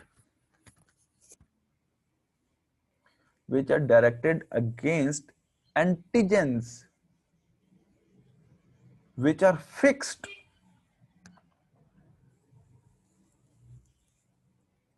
on the surface of cells or tissues। अब मैं आपको एक और बात बताऊं, as far as I remember, हो सकता है मुझे भूल हो जाए, लेकिन जो फर्स्ट एड है ना, फर्स्ट एड, उसके टेबल को आप लोगों ने रटा मारने की कोशिश जरूर की होगी या मारेंगे कभी, तो उसके अंदर ना उसने लिखा हुआ है कि IgG and IgM are produced against the enemy cell। I remember the word enemy cell। enemy cell से ये लगता है antibodies are produced against the antigen which is bound on the enemy cell। enemy cell से ये लगता है कि वो एक्सोजेनस होगा हमेशा, है ना। एनिमी सेल तो एक्सोजेनस ही होगा ना, हमारी अपनी बॉडी का सेल एनिमी सेल तो नहीं हो सकता। लेकिन जो चीज रॉबिन्स ने और लेविंसन ने एक्सप्लेन करके लिखी है, उसने लिखा है कि जो एंटीजन है जिसके अगेंस्ट IgG और IgM एक्ट करते हैं, that can be intrinsic, can be extrinsic, या यूं कह लें कैन बी इंट्रासेलुलर और कैन बी इंडिजिनस, अपना बॉडी का अपना एंटीजन भी हो सकता है और एक्सोजेनस भी हो सकता है। लाजमी नहीं है कि वो बाहर का हो, अपनी बॉडी का भी हो सकता है, बाहर का भी हो सकता है। ओके, अब जब ये इसके साथ बाइंड कर जाता है तो 3 डिफरेंट वेज से ये एलर्जिक रिएक्शन को कंटिन्यू करता है, हाइपर सेंसिटिविटी को कंटिन्यू करता है। Number 1, complement system. उसके अंदर opsonisation and direct lysis by the complement system. कल वाला लेक्चर याद करें, C3B, C5B, 6, 7, 8, 9, C3 भी ऑप्शन इन था, C5 भी 6 7 8 9 क्या था, मेम्ब्रेन अटैक कॉम्प्लेक्स था जो कि स्लाइसिस करता था। तो या तो ये IgG और IgM एंटीजन से जब बाइंड करेंगे तो कॉम्प्लीमेंट सिस्टम को एक्टिवेट कर देंगे और उसके थ्रू डैमेज होगा, एक चीज। अब अगेन ना बुक्स में, वो जो हेल्पिंग बुक्स है उसमें सारों में टाइप 2 की एग्जांपल्स इकट्ठी लिखी हुई हैं, लेकिन मैं उनको एलैबोरेट कर दूंगा डिफरेंट रिएक्शंस में, कि 3 रिएक्शंस हैं, 3 किस्म के रिएक्शंस हैं, तो उनमें एग्जांपल्स डिफरेंट आएंगी। ये जो कॉम्प्लीमेंट सिस्टम के थ्रू रिएक्शंस है, इसके अंदर सबसे पहला ट्रांसफ्यूजन रिएक्शन है, blood transfusion reaction, erythroblastosis fetalis, autoimmune haemolytic anaemia,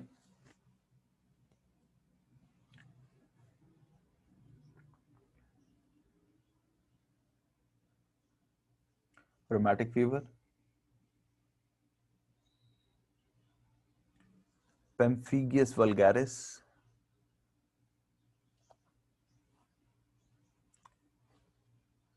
hemolysis due to drugs like penicillins,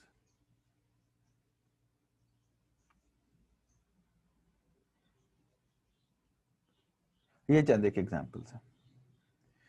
books में ग्रेव्स डिजीज और मायस्थीनिया ग्रेविस भी लिखी हुई, किसी ने रट्टा मारा है, याद किया हुआ, बताएं लिखी है कि नहीं?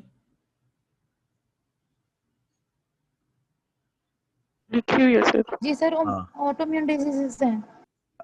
Now I will classify it in one subtype of type 2 hypersensitivity. खैर, उसको आपने इधर नहीं लिखना। अगला टाइप, एक तो हो गया कॉम्प्लीमेंट सिस्टम, दूसरा है ADCC, antibody dependent cell mediated cytotoxicity.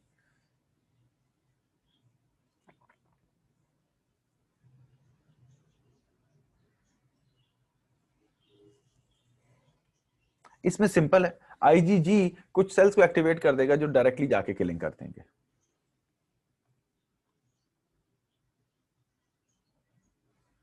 आप लोगों ने सुना है पैरासिटिक इंफेक्शंस में एलर्जिक रिएक्शंस हो सकते हैं, सुना है कभी?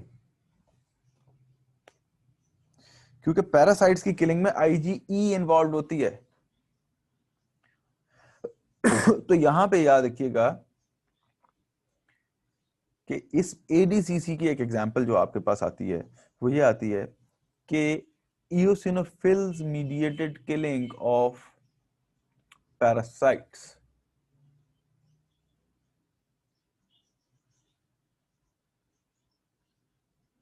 और आपको मैं एक और बात ये बता दूं, बड़ी इंपॉर्टेंट बात याद रखिएगा कि टाइप 2 हाइपरसेंसिटिविटी में आप लोग फौरन आंसर लगाते हैं IgG या IgM, और IgE का वर्ड आता है टाइप 1 लगाते हैं। बट रिमेंबर टाइप 2 की ये ADCC वेरिएंट IgE के थ्रू मीडिएट होता है अगर eosinophils ने पैरासाइट्स को किल करना हो। So it's something complicated, it's a point to be remembered. तो यानी कि टाइप 2 हाइपरसेंसिटिविटी में antibody dependent cell mediated cytotoxicity में वो जो मैंने एग्जांपल कोट की है जिसमें a parasite is killed by an eosinophil, उसके अंदर एंटीबॉडी IgG या IgM यूज नहीं होती बल्कि IgE यूज होती है। रिमेंबर दिस पॉइंट, ठीक है? Now the next third way is antibody mediated cellular dysfunction. Antibody mediated cellular dysfunction. अब ये जो थर्ड वेरिएंट है, देखो पहले दो में खत्म हो गया, सेल को डैमेज कर दिया, मार दिया। इसके अंदर सेल डैमेज नहीं करना, सेल को किल नहीं करना, बल्कि डिरेंज कर देना, एबनॉर्मल कर देना। तो लाजमी नहीं है कि टाइप 2 हाइपरसेंसिटिविटी में जो टारगेट सेल है एंटीजन वाला वो लाइज हो जाए या वो डेड हो जाए, उसको डैमेज भी कर सकता है बॉडी का डिफेंस। और उसके अंदर मैं दो एग्जांपल्स कोट करूंगा, वो जो मैंने आपको वहां से मना किया वहां नहीं लिखनी। पहली का नाम माइस्थीनिया ग्रेविस, दूसरी का नाम ग्रेव्स डिजीज। माइस्थीनिया ग्रेविस में क्या हो रहा है कि सेल किल नहीं हुआ, अलबत्ता उसके acetylcholine gated sodium channels damage हो गई। तो सेल नहीं मरा लेकिन उसकी एक फंक्शनैलिटी डिक्रीज हो गई कि वो मसल कंट्रैक्ट ना कर सके क्योंकि उसके ऊपर सरफेस रिसेप्टर नहीं रहा। अलबत्ता ग्रेव्स डिजीज में क्या हो गया, TSH रिसेप्टर के अगेंस्ट जो है ना ऑटो एंटीबॉडीज बन जाती है।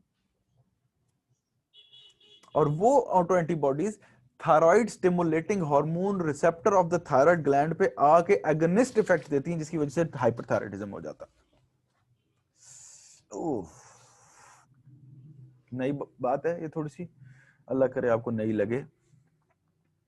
तो क्या बात की मैंने, ये जो तीसरा मैकेनिज्म है कि antibody mediated cellular dysfunction is the third way by which type 2 hypersensitivity functions, और इसके अंदर सेल का किल होना लाजमी नहीं होता, अलबत्ता सेल की फंक्शनैलिटी बढ़ जाती है या कम हो सकती है, बढ़ जाती है ग्रेव्स डिजीज के कंडीशन में, कम हो जाती है माइस्थेनिया ग्रेविस की कंडीशन में। समझ आ गया?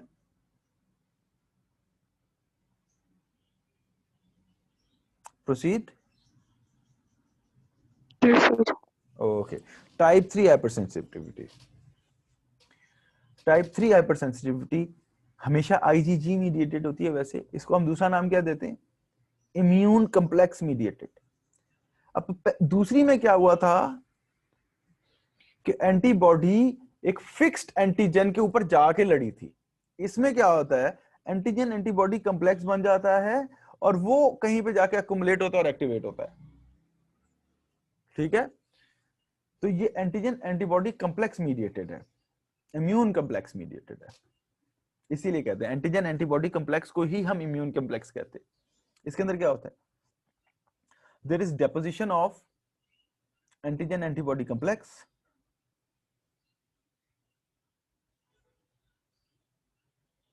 which activates complement system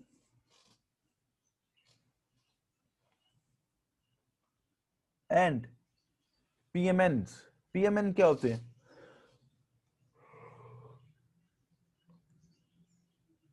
polymorphonucleosides। Okay, polymorphonuclear leukocytes, जिसके अंदर न्यूट्रोफिल्स आते हैं। ठीक है, ये दूसरा नाम है न्यूट्रोफिल्स का, और न्यूट्रोफिल्स के पास लाइसोसोम्स होते हैं और उसके थ्रू वो काम करते हैं। अब आप लोगों ने हेल्पिंग बुक्स में पढ़ा होगा कि टाइप 3 हाइपरसेंसिटिविटी की दो टाइप्स हैं, सीरम सिकनेस और आर्थस रिएक्शन। हाँ जी, किसी को डिफरेंस पता है? सर दूसरी क्या है, सीरम सिकनेस और आर्थस रिएक्शन नहीं पढ़ा? बाजगा पढ़ा है लेकिन मुझे पता नहीं है कि क्या होता है। फर्क नहीं पता ना?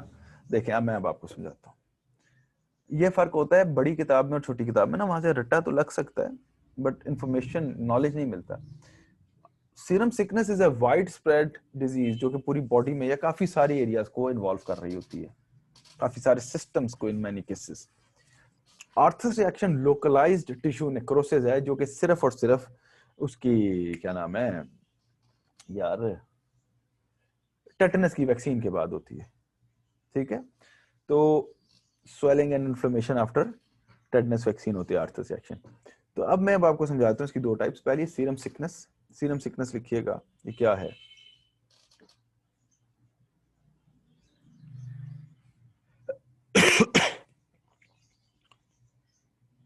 सीरम सिकनेस में एंटीजन एंटीबॉडी कॉम्प्लेक्सेस बनते हैं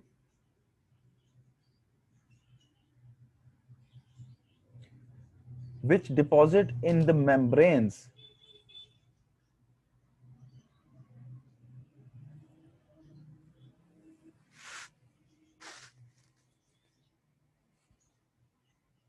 and then कॉम्प्लीमेंट सिस्टम को एक्टिवेट किया, ल्यूकोसाइट्स को एक्टिवेट किया, लिम्फोसाइट्स को एक्टिवेट किया। ठीक है, अब इसके भी जो है ना सीरम सिकनेस की भी दो स्टेजेस हैं, बल्कि 3 फेजेस हैं, 3 phases according to Robbins. First phase, second phase, third phase. First phase क्या लिखेगा? Within 5 days after the antigen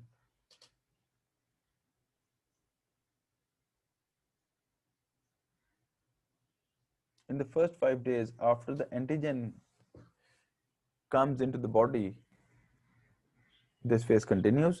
पहले 5 दिनों का फेज है, एंटीजन आया तो इन द फर्स्ट 5 days ये फेज चलना है, जिसके अंदर एंटीबॉडीज प्रोड्यूस होती हैं। Antibodies are produced against the antigen और एंटीजन एंटीबॉडी कॉम्प्लेक्सेस बन जाते हैं। फर्स्ट फेज 5 days का है। ठीक है, second phase, These complexes go and settle into the membranes.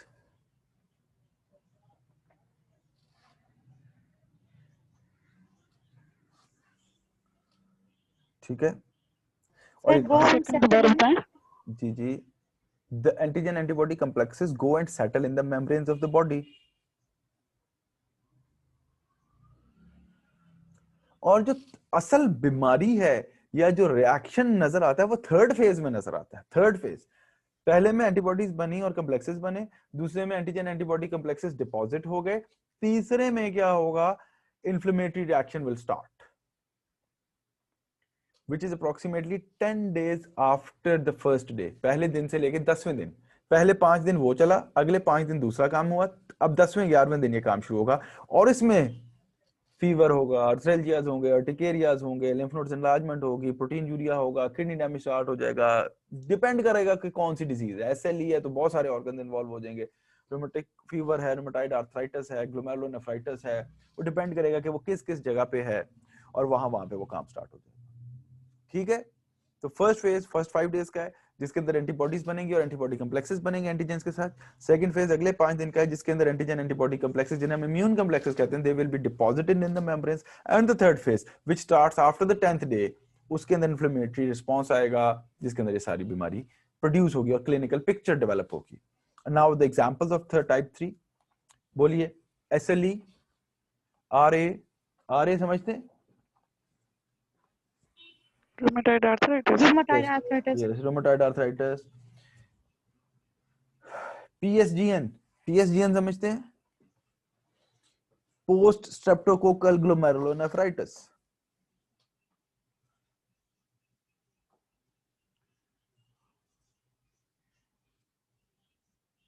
Polyarthritis नोड्यूसम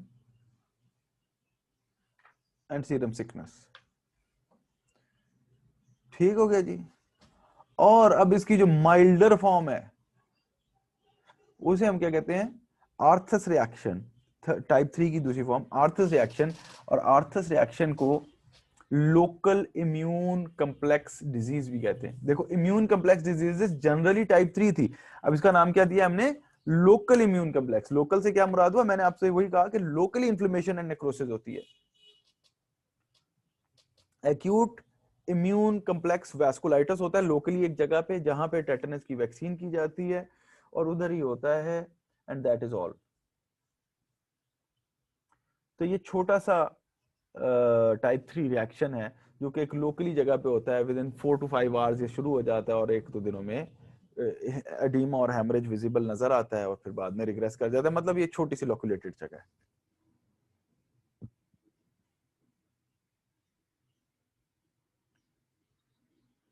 Now the last not the least, delayed hypersensitivity, जिसे आप टाइप 4 भी कहते हैं, ये भी सेल मीडिएटेड है। इसमें क्या होता है,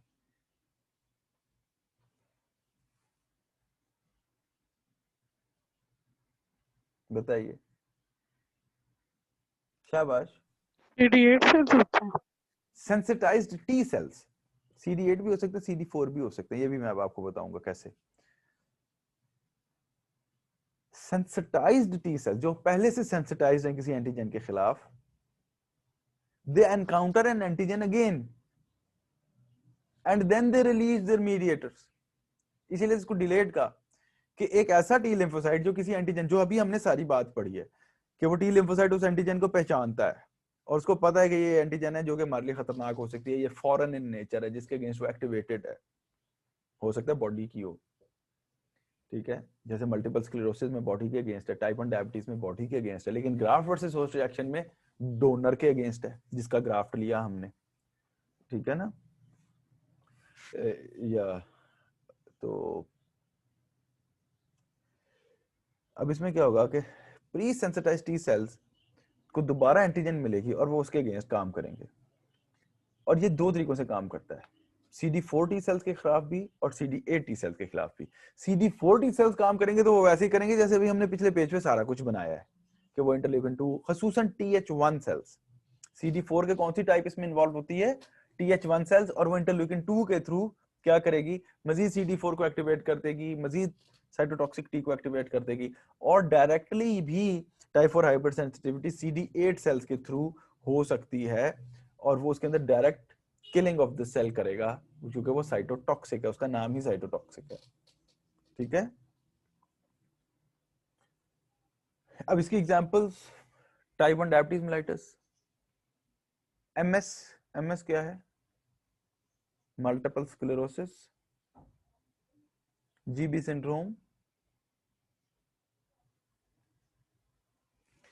syndrome, contact dermatitis, graft versus host reaction,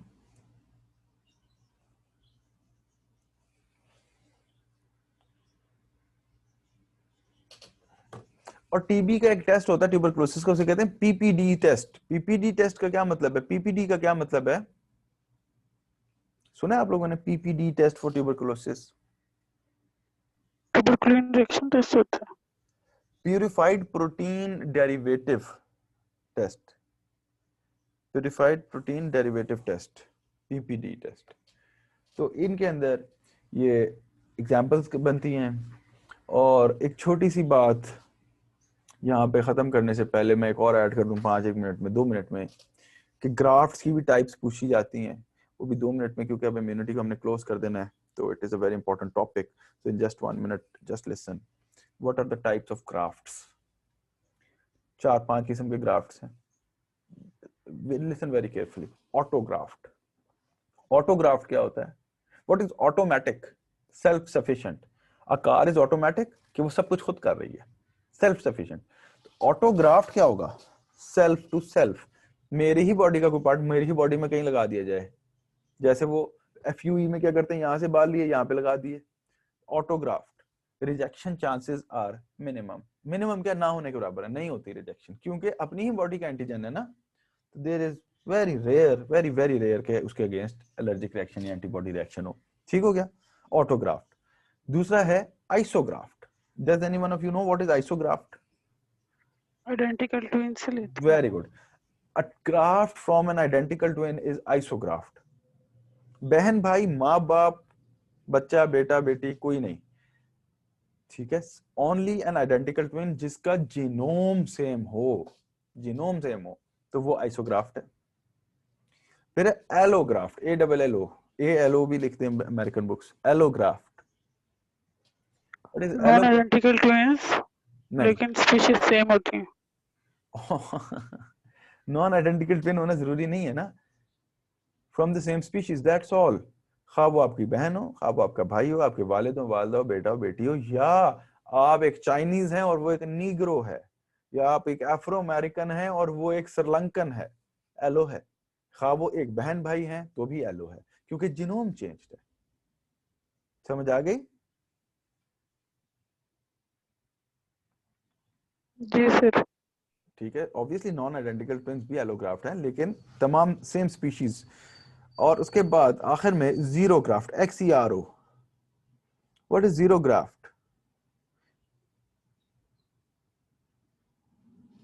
From different species. Sorry, xeno, XENO, मैं दिमाग में कहां पहुंच जाऊं, xenograft, XENO, from another species. Xenograft, animal in origin, from you. अब हमारी डिफरेंट स्पीशीज एनिमल्स ही हैं, और कोई और स्पीशीज तो ह्यूमंस की कुछ 4-6 स्पीशीज तो है नहीं, तो एनिमल्स इन ओरिजिन। जैसे prosthetic valve implants of pig heart में यूज होते थे, या पता नहीं, अल्लाह बेहतर जाने, कुछ और मटेरियल सूचर्स में भी किसी जमाने में यूज होते रहे हैं। एक जमाने में मैंने एक स्टडी में पढ़ा था कि एनिमल्स का ब्लड भी ब्लड ट्रांसफ्यूजन में यूज हुआ है, लेकिन स्वे रिएक्शंस होते होंगे उसके साथ, तो इनके अंदर रिएक्शन रेट बहुत हाई है, बहुत हाई होगा, क्योंकि स्पीशीज ही और है। और फिर आखिर में प्रोस्थेटिक इम्प्लांट्स हैं, जो कि ग्राफ्ट की टाइप नहीं बनती, लेकिन वो ऑब्वियसली प्रोस्थेसिस है, वो आर्टिफिशियली मेड है, और वो इनर्ट मटेरियल से बनाए जाते हैं, इसलिए उनके साथ रिएक्शन रेट ना होने के बराबर होता है। ठीक हो गया जी? So that is all, thank you, bye bye. Sir ये xenograft की एग्जांपल दोबारा बता दें। जीनोग्राफ्ट जैसे पिग्स के हार्ट वॉल्व्स यूज होते रहे हैं, या किसी एनिमल की कोई चीज यूज होती होगी, सुना है, मतलब अब तो मैंने कभी खुद तो नहीं देखा, बट दे कैन बी जो सिल्क है, सूचर जो है वो एनिमल इन ओरिजिन है, जो कैटगट है वो भी एनिमल इन ओरिजिन है। तो सूचर्स भी हैं कुछ, लेकिन उनको इनर्ट बनाया जाता है, एंटीजन फ्री किया जाता है। ठीक है, चलें, ओके जी, बाय बाय।